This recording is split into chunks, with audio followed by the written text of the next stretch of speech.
News పేపర్లో వచ్చిన updates. Group 2 ప్రశాంతం ఎంతమంది హాజరయ్యారు అంటే 45.57% మంది హాజరు. టీడీపీ చంద్రబాబుపై ప్రశ్నలు. కేసీఆర్ సోనియా వైఎస్ఆర్ల పైన కూడా. నెక్స్ట్ ఇక్కడ క్వశ్చన్స్, వాటిపైన క్వశ్చన్స్ అనేటివి వచ్చినాయని పేపర్లో ఇవ్వడం జరిగింది. గ్రూప్ 2 ప్రశ్నలపై వివాదం. సంబంధం లేని సమైక్య పాలకుల గురించి అడిగారంటూ విమర్శలు. ఇక్కడ ప్రశ్నలు ఎట్లా వచ్చినాయి గ్రూప్ 2 ఎగ్జామ్లు అనేది పేపర్లో ఇవ్వడం జరిగింది. ఇక్కడ ఫస్ట్ వన్ చూస్తే తెలంగాణ తల్లి పాత విగ్రహంపై ప్రశ్న.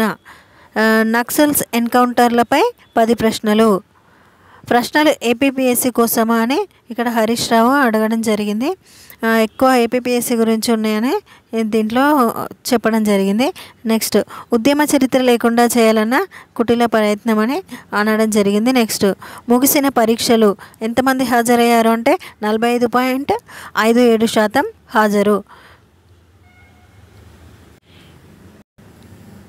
నెక్స్ట్ ఇక్కడ చూస్తే కింద ప్రశ్నలు ఏ విధంగా వచ్చినాయంటే చంద్రబాబు సీఎంగా ఉన్నప్పుడు పాలనా వ్యవస్థపై విజన్ 2020 డాక్యుమెంట్ను తయారు చేసిన అంతర్జాతీయ సంస్థ ఏది? నెక్స్ట్ రాయపాటి సాంబశివరావు, లగడపాటి రాజగోపాల్, టి సుబ్బిరామిరెడ్డి, కావూరి సాంబశివరావుల కంపెనీలు ఏమిటో గుర్తించండి అని ప్రశ్నలు అయితే వచ్చినవి. ఇవి గ్రూప్ 2 పరీక్షలో అడిగిన 2 ప్రశ్నలు. ఇలా సమైక్య పాలకులను గుర్తు చేసే పలు ప్రశ్నలు అడగడం వివాదాన్ని రేపింది. రాష్ట్రంలో ఆదివారం మొదలైన గ్రూప్ 2 పరీక్షలు సోమవారం నాటితో ప్రశాంతంగా ముగిశాయి. 2 రోజుల పాటు మొత్తం 4 పేపర్లకు సంబంధించి పరీక్షలను అయితే నిర్వహించారు. ఈ పరీక్షలకు మొత్తం 45.57% మంది అభ్యర్థులు అయితే హాజరయ్యారు. ఎకానమీలో రాష్ట్ర కేంద్ర బడ్జెట్లపై వివిధ పథకాలపై ప్రశ్నలు ఇచ్చారు. ఇంకా రెవెన్యూ లోటు, వివిధ జిల్లాల ర్యాంకులపై ప్రశ్నలు అడిగారు. అలాగే వివిధ సర్వేలు, పలు పంటలు, జనాభా లెక్కలపై కూడా ప్రశ్నలు అనేటివి ఇచ్చారు. రైతు బంధు, రైతు బీమా, ఆసరా పెన్షన్లు, మహాలక్ష్మి వంటి పథకాలపై కూడా ప్రశ్నలు ఇచ్చారు. అభ్యర్థులు అనేక అంశాలలో పూర్తి అవగాహన ఉంటే తప్ప సమాధానాలు రాయలేని ప్రశ్నలు చాలా ఉన్నాయని పోటీ పరీక్షల నిపుణులు చెబుతున్నారు. నెక్స్ట్ ఇక్కడ చూస్తే గద్దర్, విమలక్క గేయాలపై కూడా ప్రశ్నలు అనేటివి వచ్చినవి. తెలంగాణ ఉద్యమ చరిత్రపై ముఖ్యంగా తొలి దశ, మలి దశ ఉద్యమాలు, వివిధ కమిటీలు, పలువురు ఉద్యమకారులు, సంస్థలు, పార్టీల గురించి పలు ప్రశ్నలు అడిగారు.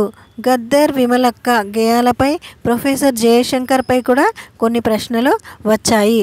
తెలంగాణ తల్లి పాత రూపానికి సంబంధించి ఓ ప్రశ్నను అడిగారు. తెలంగాణ తల్లికి సంబంధించి ఏది సరికాదు గుర్తించండి అంటూ ప్రశ్న అయితే వచ్చింది.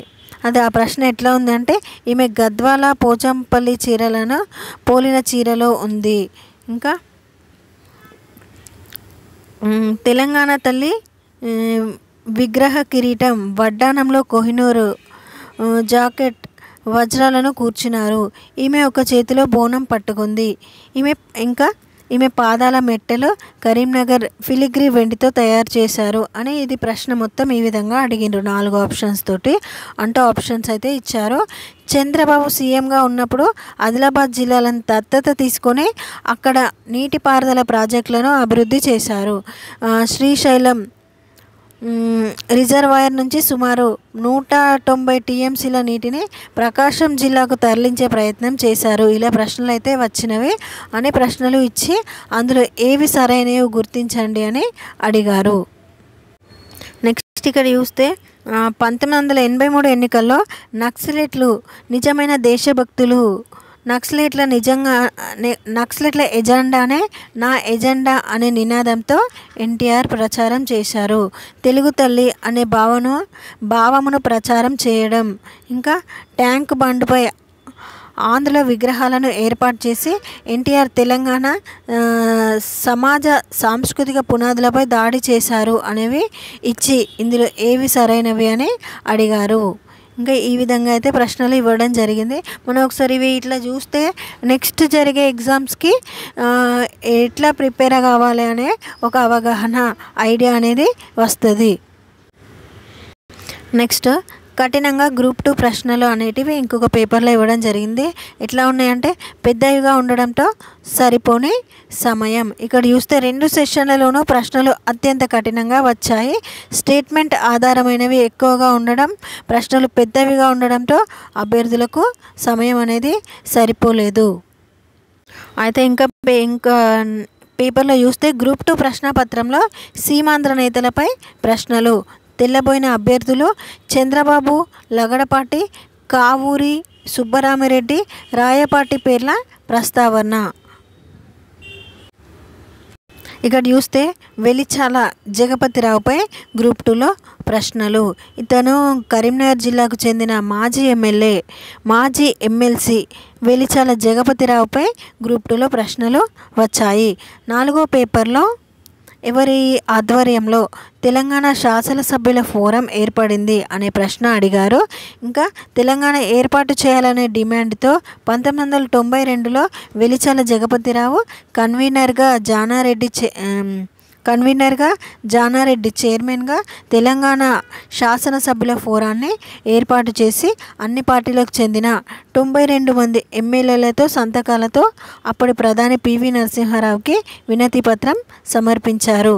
అలాగే మరో ప్రశ్నలో వెలిచాల జగపతిరావుకు సంబంధించి కింది వాక్యాలను పరిగణించండి అని ఇచ్చారు.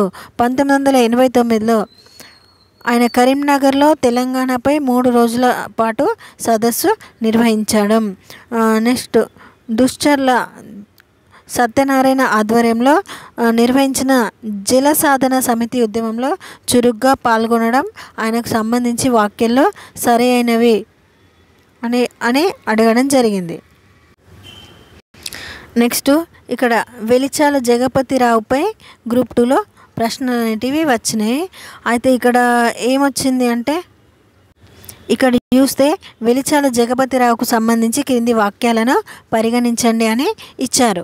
అవి ఏంటిదంటే 1989లో ఆయన కరీంనగర్లో తెలంగాణపై 3 రోజుల పాటు సదస్సు నిర్వహించడం, దుశ్చర్ల సత్యనారాయణ ఆధ్వర్యంలో నిర్వహించిన జల సాధన సమితి ఆధ్వర్యంలో చురుగ్గా పాల్గొనడం, ఆయనకు సంబంధించి వాక్యాల్లో సరైనవి అని అడిగారు.